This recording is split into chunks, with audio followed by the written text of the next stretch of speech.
My name is Becky. I have ADHD and Bipolar type 2, and I'm a Christian. And I made a video about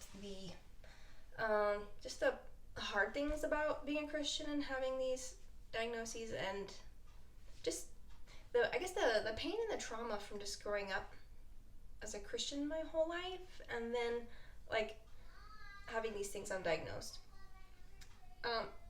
There's also been a lot of good things of being a Christian while having these disorders, and I just want to represent it accurately, and I wanted to make a video about the benefits of it, because if I had to do it all over again, I would absolutely choose being a Christian with all this.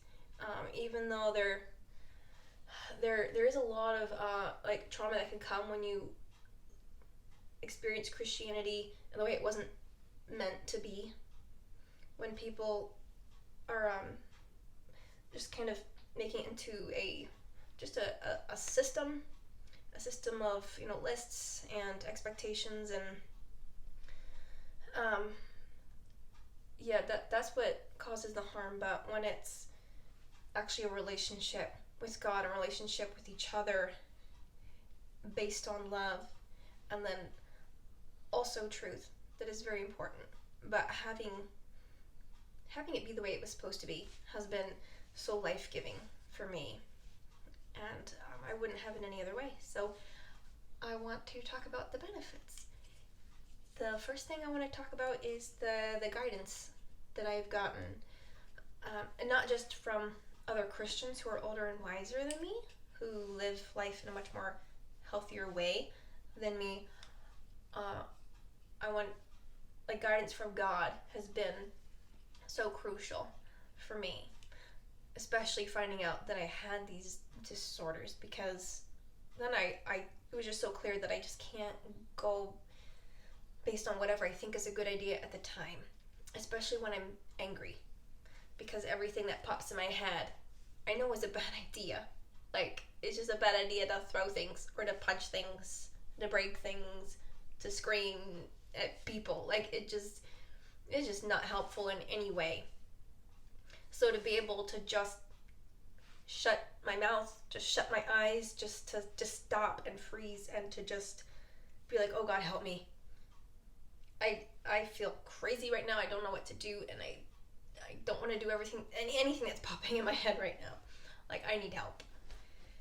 And then when I'm alone and I'm calm, to get guidance for things like, what do I do about this relationship? What do I do about the situation? What's going on? I know I'm missing something here. And to just be still and quiet and listen, and to just receive that wisdom that he gives of the reason why you're having this problem with your husband is he's hurt too. My feelings are hurt. Well, his feelings are hurt too. And then I can just be like, oh, you're right. I just have compassion. Just a second.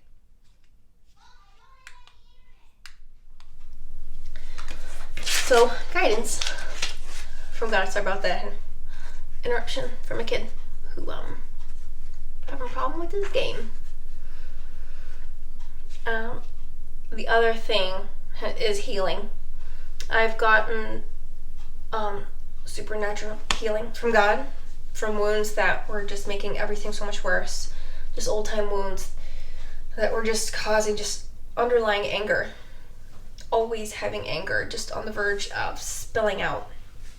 And just pain that I had dysfunctional relationships and a dysfunctional way of handling love. Just cutting myself off to protect myself. I've gotten a lot of healing from God that has just enabled me to handle life so much better, being able to handle receiving this diagnosis of having ADHD and bipolar. He hasn't healed me from that.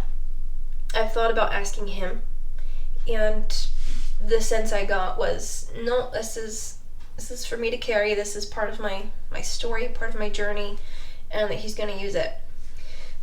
And I'm fine with that.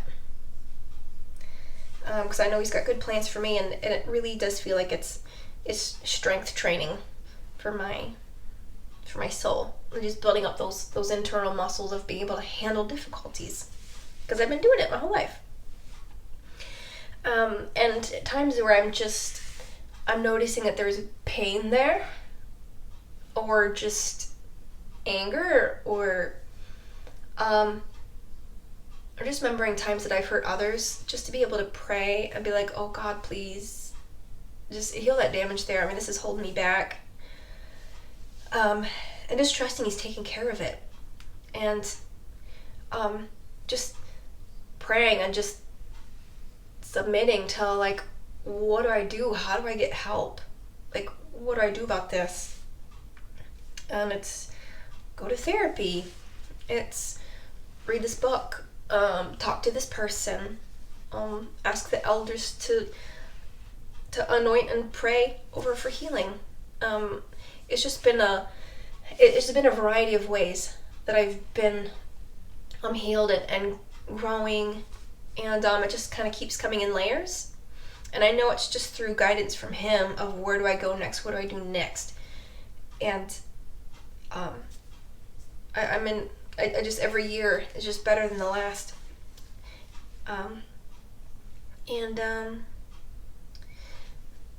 Another thing is being able to talk to God. Just having someone I can talk to who's safe, who can handle my emotions when I have these strong emotions, and there's no one I can think of that I can talk to who can, like, handle that weight, who won't overreact.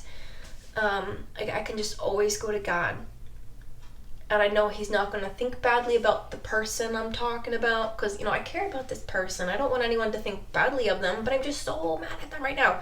So to just be like, God, I'm just so mad, and blah, blah, blah, blah, blah, blah. And to just be able to give that to someone who's listening, and I know He cares. Or even positive emotions, like I feel like my whole life it's been just too much. Like, tone it down. And if I'm just expressing what's inside, it's like, woohoo! Like, are you drunk? Ooh, you're scary. And to just be able to just let that out. Like listening to worship music and just feeling so overwhelmed. Like, I can cry, or I can just, I don't know, whatever's inside, to just know God's a safe place. I can always go to Him. He's always listening. And He always cares. And I can say whatever. I don't have to censor myself. I can just give it to Him, because He's got big shoulders and He can carry it, and He can listen, and it's not too much for Him to carry, and He understands how I'm feeling, and He doesn't want me to hold it in and to hide it and to keep it secret. He just wants it all exposed, and to get help, because when we keep it secret, it just kind of gets worse, kind of festers in the dark.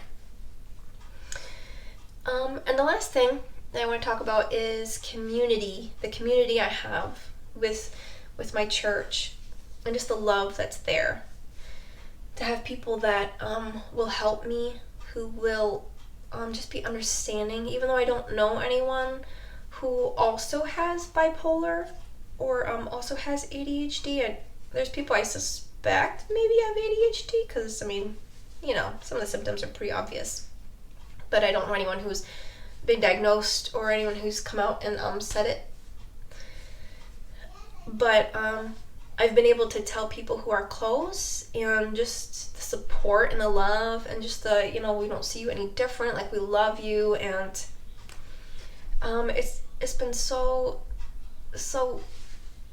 I don't know, I guess I don't know how to explain it. Just know there's people around you holding you up. There's supporting it. Like, you need something, they're there. And they're not going to look at me and be like, whoa, don't want to deal with that drama, those problems. It's just so wonderful. And just to be able to share, like, I feel like I'm just failing, and have people be like, no, you're you're not a failure. To have people around you who actually will speak the truth, you know, like it's been really good, and I know that when I'm feeling judged, I'm realizing it's because I'm judging myself, or because I've judged other people in similar circumstances, and I really haven't received any judgment, at least not verbal or implied. Um, yeah, that's all that comes to me right now. But I know there's a lot of things that I don't realize just because I've lived in it my whole life. I haven't lived um, outside of the church or away from the church, so I really don't have anything to compare it to. But these are things that stand out that I've gotten just so much help from, and I